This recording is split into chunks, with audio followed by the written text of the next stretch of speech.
गोरक्षा के नाम पर होने वाली भीड़ की हिंसा को रोकने के मामले में आज सुप्रीम कोर्ट अपना फैसला सुनाएगा। माना जा रहा है कि आज चीफ जस्टिस की अध्यक्षता वाली पीठ केंद्र और राज्यों के लिए गाइडलाइंस जारी करेगी। मामले की सुनवाई के दौरान सुप्रीम कोर्ट ने कड़ी टिप्पणी करते हुए कहा था कि इस तरह की हिंसा रोकना राज्य सरकारों की जिम्मेदारी है।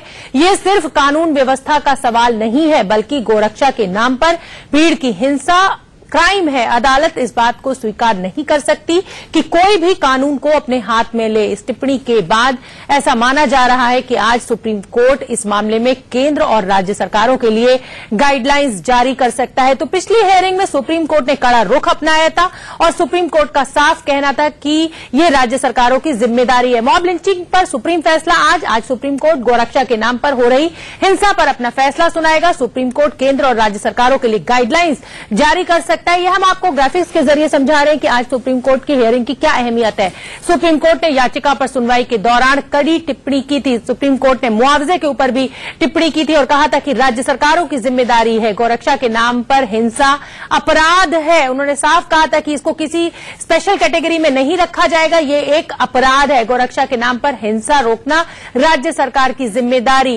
कितना हिंसक हो गया है समाज। नोएडा में बीफ की अफवाह पर अखलाक को मार दिया था। आपको याद होगा, घर से निकालकर अखलाक को पीट पीट कर मार डाला गया था। जो पूरा गांव था, जो पूरी भीड़ इकट्ठी हो गई थी। ट्रेन में पलवल के पास जुनैद को मार डाला गया था और जुनैद अकेला कमाने वाला लड़का था। आज भी उसका परिवार गरीबी से जूझ रहा है। ईद के दिन दिल्ली से पलवल लौट रहा था जुनैद, जब उसको एक भीड़ ने उग्र हो जाती है। बच्चा चोरी की अफवाह पर जिस तरह से भीड़ उग्र हो जाती है और किसी भी असहाय को मार डालती है, उस पर सुप्रीम कोर्ट में आज बड़ा फैसला आएगा और राज्य और केंद्र सरकारों के लिए गाइडलाइंस जारी की जाएंगी। गोरक्षा के नाम पर हो रही हिंसा पर सुप्रीम कोर्ट आज कुछ कड़ा कदम उठा सकता है और गाइडलाइंस राज्य सरकार और केंद्र सरकार के लिए जारी कर सकता है। जिस तरीके से पिछले दिनों में मॉब लिंचिंग की घटनाएं बढ़ी हैं, उसको देखते हुए सुप्रीम कोर्ट ने चिंता जाहिर की थी और कड़ी टिप्पणी भी की थी अपनी पिछली हियरिंग में। कानून के बिना नहीं रुकेगी मॉब लिंचिंग, ऐसा सुप्रीम कोर्ट का कहना था। भीड़ की हिंसा रोकना राज्यों का दायित्व है, ये भी कहना है और कहा गया है कि ये एक अपराध है। हिंसा पर नियंत्रण लगाने के लिए दिशा निर्देश जारी कर सकता है सुप्रीम कोर्ट। कोई विस्तृत आदेश आज सुप्रीम कोर्ट दे सकता है जिसमें कि गाइडलाइंस हो राज्य सरकारों के लिए और केंद्र सरकार के लिए। अपने पिछले फैसले में सुप्रीम कोर्ट ने एक नोडल अधिकारी बनाने की बात कही थी। नोडल अधिकारी बनाए भी गए। तमाम राज्यों ने अपनी रिपोर्ट भी सौंपी कि मॉब लिंचिंग को रोकने के लिए क्या क्या कदम उठाए गए हैं। पर आज सुप्रीम कोर्ट ने जिस तरह से पिछली हियरिंग में अपना एक कड़ा रुख अपनाया था, एक गाइडलाइंस की बात कही जा रही है कि शायद राज्य सरकार के लिए, केंद्र सरकार के लिए कुछ सख्त गाइडलाइंस सुप्रीम कोर्ट की तरफ से आ सकती हैं। गोरक्षकों की हिंसा का ये मामला है और अब देखा जाए तो पिछले दिनों में तरह तरह की अफवाहें उठती हैं और भीड़ उग्र हो जाती है और किसी की भी हत्या कर देती है। सुप्रीम कोर्ट ने सख्त टिप्पणी उस पर की है और सुप्रीम कोर्ट का कहना है कि ये स्वयंभू रक्षकों के अपराध पर लगाम लगाना राज्य सरकारों की जिम्मेदारी है। धूले में जिस तरीके से 5 लोगों को बच्चा चोरी के उसमें अपराध में मार दिया गया था, इस तरह शक के दायरे में लाकर भीड़ किसी के लिए भी फैसला तय कर लेती है और मार देती है। गौरक्षा के नाम पर मार देती है, बीफ मीट होने के शक में मार देती है। पुराने कई मामले इस तरीके के सामने आए हैं।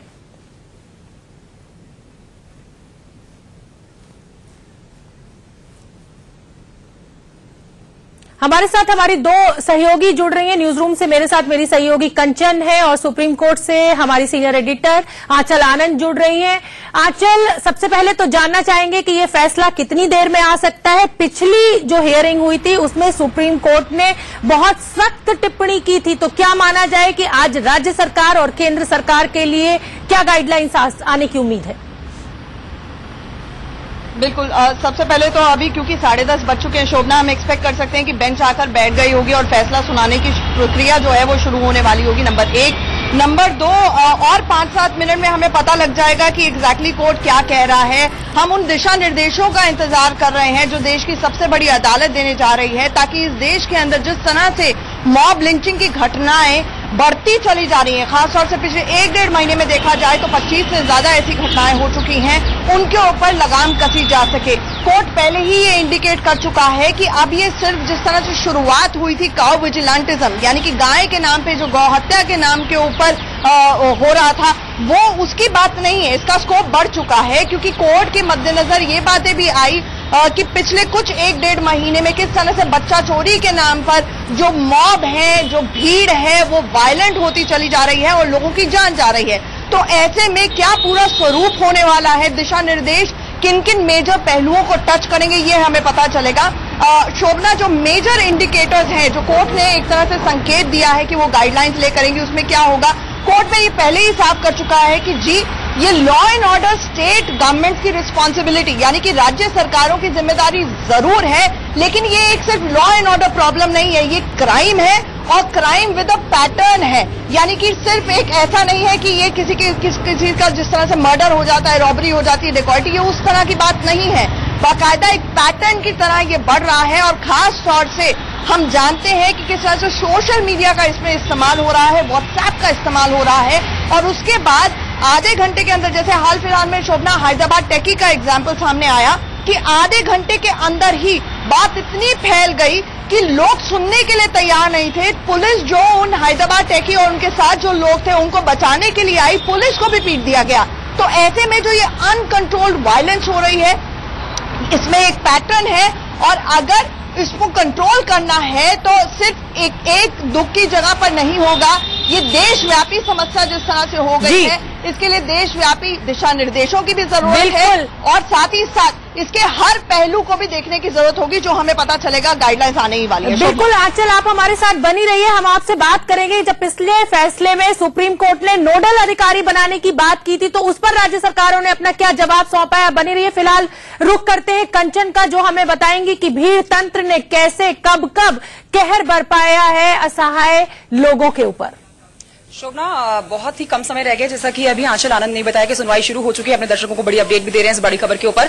भीड़ तंत्र ने के ऊपर आज जो सुप्रीम कोर्ट की तरफ से बड़ा फैसला आने वाला है, उस पर पूरे देश की निगाहें टिकी है कि कब भीड़ तंत्र ने मासूम लोगों को अपना शिकार बनाया है। साल हुई जो घटनाएं हैं उसके ऊपर आपको हम सिलसिलेवार तरीके से बताते हैं कि कब कौन सी दर्दनाक घटनाएं हुई हैं। सबसे पहले बताएंगे साल 2015 में नोएडा में घर में ही बीफ पकाने के शक में अखलाक की हत्या कर दी गई थी और ये बड़ा राजनीतिक मुद्दा भी बन गया था।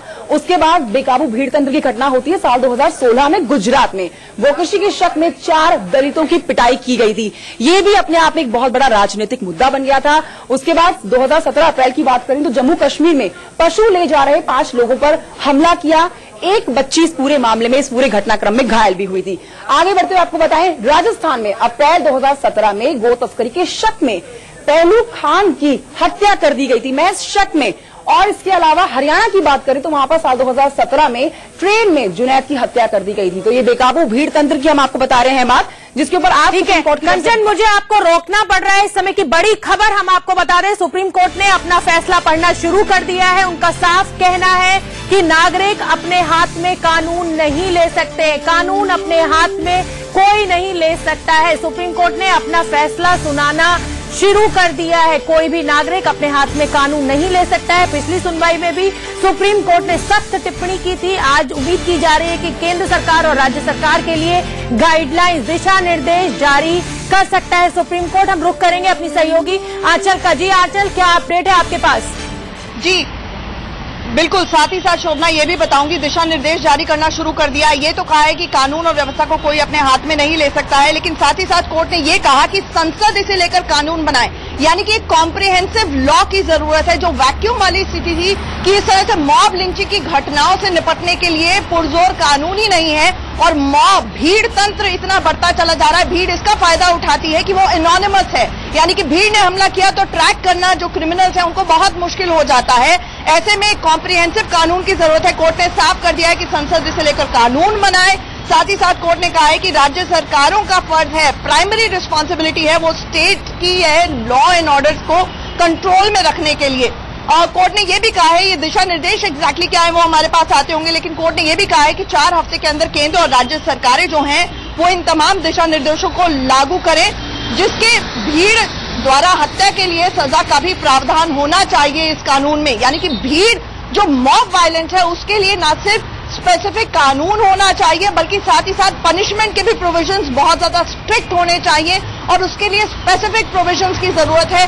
यानी कि कहीं ना कहीं कोर्ट का कहना है कि जिस तरह से इंडियन पीनल कोड है और यहाँ पर तमाम वकीलों ने और लोगों ने कहा कि कानून उस तरह का सख्त नहीं है कि जिसका डेटरेंट इफेक्ट हो, यानी कि कानून इतना सख्त हो कि जिसका डर हो और लोग इस तरह की घटनाओं को अंजाम ना दें, ये होना बहुत जरूरी है। अगस्त में मामले की अगली सुनवाई है। कोर्ट ने निंदा की है इन तमाम लिंचिंग इंसिडेंट्स की।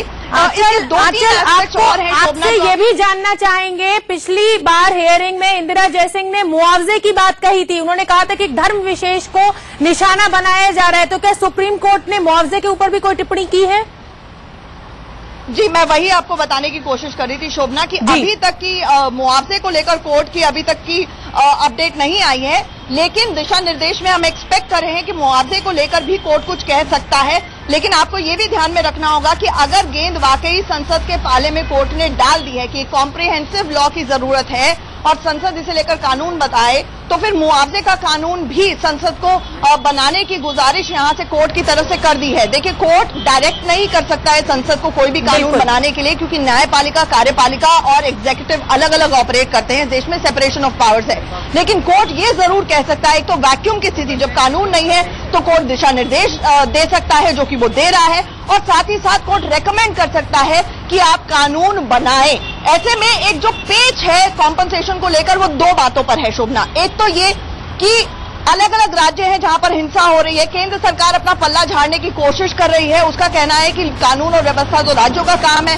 हर कोई राज्य उतना अमीर नहीं है। हमने जैसा कि देखा कि और भी कई ऐसे मैटर्स होते हैं, कॉम्पनसेशन को लेकर हर राज्य अपने हिसाब से मुआवजा देता है, कॉम्पनसेशन देता है। लेकिन अगर सेंट्रल लॉ होगा तो एक ही मुआवजा, एक ही कॉम्पनसेशन देश भर में होगी, नंबर एक।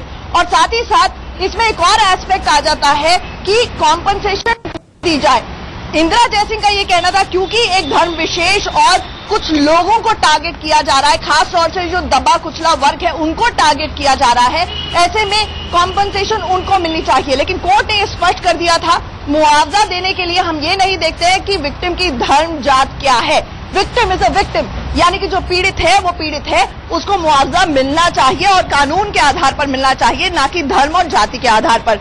तो ऐसे में कोर्ट ने एक तरह से ये तो इंडिकेट कर दिया है कि पूरी रिस्पॉन्सिबिलिटी अब केंद्र सरकार को भी लेनी चाहिए, जो पल्ला झाड़ने के मूड में नजर आ रही थी इस मामले के दौरान। उसका कहना था कि हम एडवाइजरीज तो देते रहते हैं स्टेट गवर्नमेंट को, हमने कई एडवाइजरीज दी हैं मॉब लिंचिंग के केसेस से निपटने के लिए, लेकिन इससे ज्यादा हम कुछ कर नहीं पाएंगे। तो कोर्ट ने साफ कर दिया है कि उनको कानून बनाना पड़ेगा, संसद में कानून लाना पड़ेगा। हालांकि हमें ये देखना होगा कि कानून बनता है तो कितनी जल्दी बनता है। मानसून सत्र कल से शुरू होने वाला है, बहुत लिमिटेड पीरियड का ये सत्र है, वर्किंग डेज बहुत कम है, कुल 10 या 15 वर्किंग डेज हैं।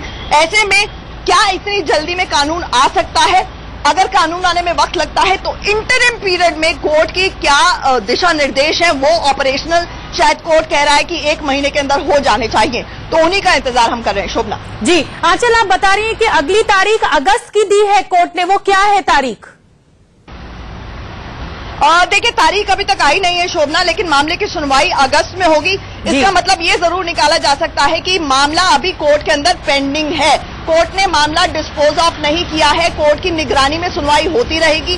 सरकारें, राज्य की और केंद्र सरकार क्या कदम उठाती है उस पर देश की सबसे बड़ी अदालत की नजर रहने वाली है। अगर नजर रहने वाली है तो सवाल ये उठता है कि अगर कोई कदम सरकारें नहीं उठाती है, उनका लचा रवैया रहता है, तो इसका मतलब ये है कि कोर्ट की अवमानना का मामला भी इसे माना जा सकता है और कोर्ट इस बाबत जो है वो कदम भी उड़ा सकती है। हमारे साथ आशीष, हमारे सहयोगी जुड़ रहे हैं। आशीष, सबसे पहले क्विक अपडेट दे, क्या क्या हुआ कोर्ट? देखिए, सीधी खबर सुप्रीम कोर्ट से ये है कि जो लिंचिंग के मामले होते हैं, यानी भीड़ द्वारा हिंसा के मामले होते हैं, उसमें सुप्रीम कोर्ट ने सरकार को कहा है कि संसद में इसको लेकर कानून बनाने की जरूरत है, यानी लिंचिंग को लेकर एक अलग से कानून बनाया जाए और दूसरी अहम बात कि इसको लेकर एक अलग से पनिशमेंट यानी सजा की व्यवस्था की जाए। सुप्रीम कोर्ट ने अपने फैसले में कहा कि किसी को यह अधिकार नहीं कि वो कानून को अपने हाथ में ले ले, ये एक ट्रेंड है। सुप्रीम कोर्ट ने जो हालिया में जो लिंचिंग की घटनाएं हुई हैं, जो देश भर में 33 लिंचिंग की घटनाएं हुई हैं, उसकी भर्त्सना की है सुप्रीम कोर्ट ने। सुप्रीम कोर्ट ने केंद्र सरकार और राज्य सरकार को कहा है कि 4 हफ्ते के भीतर कंप्लायंस रिपोर्ट यानी अनुपालन रिपोर्ट सुप्रीम कोर्ट में सौंपे। सुप्रीम कोर्ट अब इस पूरे मामले की सुनवाई अगस्त में करेगा। सबसे अहम बात कि लिंचिंग को लेकर एक अलग कानून बनाने के लिए सुप्रीम कोर्ट ने वकालत की है। आशीष, मतलब 2-3 बातें हम ठीक से समझे तो एक तो कानून में वैक्यूम की स्थिति थी, ये कोर्ट भी जान रहा है कि भीड़ तंत्र से निपटने के लिए हमारे पास कोई ठोस कानून नहीं है। एक तो कानून आना चाहिए और संसद इसे बनाए। क्या उसकी कोई टाइम पीरियड भी कोर्ट ने निर्धारित की है? नंबर 1। और जिस तरह से केंद्र सरकार कहीं ना कहीं अपना पीछा छुड़ाना चाह रही थी इस मामले में, ये कहना चाह रही थी कि स्टेट ही रिस्पॉन्सिबल है लॉ एंड ऑर्डर के लिए, तो कहीं ना कहीं कोर्ट ने इंडिकेट कर दिया है राज्य सरकारें भी और केंद्र सरकार भी कॉम्प्रिहेंसिव तरीके से इससे निपटने की जरूरत है। देखिए, जाहिर तौर पर एक लैकुना जरूर था कि अगर भीड़ किसी की हत्या करती है तो आखिर कार्रवाई कितने लोगों के खिलाफ होगी, क्योंकि कहा यह जाता है कि अगर भीड़ किसी के खिलाफ कुछ करती है तो भीड़ पर केस अमूनन दर्ज नहीं हो पाता, कुछ लोगों पर होता है और बाकी लोगों को अज्ञात की सूची में रखा जाता है। ये एक बड़ा लैकुना था जिसको फिल करने के लिए सुप्रीम कोर्ट ने कहा है। केंद्र सरकार बार बार ये कह के बसती रही है कि ये राज्य सरकारों का दायित्व है, क्योंकि जो लॉ एंड ऑर्डर है वो स्टेट सब्जेक्ट है, लिहाजा ये राज्य सरकार का फर्ज है कि इस तरह की लिंचिंग ना होने दें। सुप्रीम कोर्ट ने भत्सना तो की, लेकिन सुप्रीम कोर्ट ने यह भी कहा कि लिंचिंग को रोकने के लिए जो उन्होंने गाइडलाइंस दिए हैं, कोर्ट ने केवल ऑपरेटिव पार्ट अभी पढ़ा है। पिछले साल भी कोर्ट ने नोडल ऑफिसर नियुक्त करने की बात कही थी, जिलों में नोडल ऑफिसर नियुक्त करने की बात कही थी, उसके अलावा भी कुछ गाइडलाइंस दी हैं, लेकिन ऑपरेटिव पार्ट में इसका जिक्र नहीं किया। ऑपरेटिव पार्ट में सबसे अहम बात यही है कि लिंचिंग को लेकर कानून लाने की जरूरत है। सबसे बड़ा सवाल यही उठता है कि आखिर सुप्रीम कोर्ट को ऐसा क्यों कहना पड़ा? लैकुना था जिसे फिल करना है, जाहिर तौर पर यही वजह है कि कोर्ट ने कहा कि इसे फिल करें। साथ ही साथ कॉम्पनसेशन को लेकर कुछ स्पेसिफिक कहा है या हमें डिटेल ऑर्डर का इंतजार करना पड़ेगा? देखिए, कॉम्पनसेशन को लेकर इसमें नहीं कहा है, डिटेल ऑर्डर का वेट करना पड़ेगा, क्योंकि मामले की सुनवाई के दौरान इंदिरा जयसिंह की तरफ से हरियाणा के एक मुद्दे को उठाया गया जिसमें ट्रेन में एक व्यक्ति कॉम्पनसेशन की बात कही गई थी, लेकिन डिटेल ऑर्डर का इंतजार करना पड़ेगा। अच्छा, एक आशीष क्विकली, शायद शोभना को ब्रेक पे जाना है, मुझे ये बता दीजिए क्विकली कि कोर्ट की निगरानी में यानी कि मामला रहने वाला है अगस्त में, अगर दोबारा सुनवाई होगी इसका मतलब कोर्ट ने डिस्पोज ऑफ नहीं किया है, कंटेम्प्ट भी बन सकता है। देखिए, सबसे अहम बात यही है कि कोर्ट ने मामले को डिस्पोज नहीं किया, यानी कोर्ट ने मामले का निस्तारण नहीं किया, सब कुछ सरकार पर नहीं छोड़ा। सरकार जो गाइडलाइन जारी की है उसका आपको कंप्लायंस तो करना ही पड़ेगा। साथ कोर्ट अगली सुनवाई पे यह भी पूछ सकता है कि हमने पिछली बार आपको कहा था कि मॉब लिंचिंग को लेकर कानून लाए, उसका क्या हुआ? एक बड़ी बात यह है कि कोर्ट इस पूरे मामले की निगरानी करेगा। बिल्कुल, तलवार लटकी रहेगी अवमानना की भी। शोभना, आप कुछ पूछना चाह रही थी, ओवर टू यू। नहीं, अभी इस समय तो मुझे आंचल ब्रेक पर जाना पड़ेगा, समय की थोड़ी सी पाबंदी है, पर आप दोनों हमारे साथ बने रहिए। इस मुद्दे पर हमारी नजर बनी हुई है, सुप्रीम कोर्ट ने क्या क्या गाइडलाइंस जारी करी है उस पर हम डिटेल में चर्चा करेंगे।